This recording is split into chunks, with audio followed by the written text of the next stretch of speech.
ఇప్పుడు ఈ ధర్మశాస్త్రం ఎవరి దగ్గర తీసుకెళ్తుందంటే మనల్ని యేసుక్రీస్తు ప్రభు దగ్గరికి తీసుకెళ్తుంది.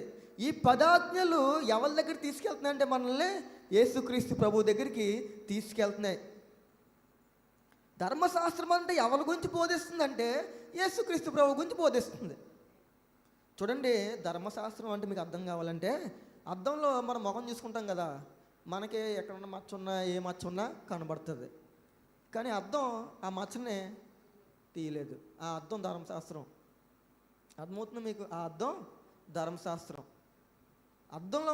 అద్దంలో మనం ముఖం చూసుకున్నప్పుడు మన యొక్క ఆ స్పాట్స్ ఏదైనా ఉంటే, మలినాలు ఉంటే అద్దం ఏం చేస్తుంది? చూపిస్తుంది. కానీ అద్దంతో మనం ముఖం కడుక్కోం కదా. The law shows sin. ధర్మశాస్త్రం పాపం అంటే ఎటుదో చూపిస్తుంది, కానీ యేసుక్రీస్తు ప్రభు మాత్రమే ఆ పాపాన్నే కడగలడు. హల్లెలూయా, హల్లెలూయా.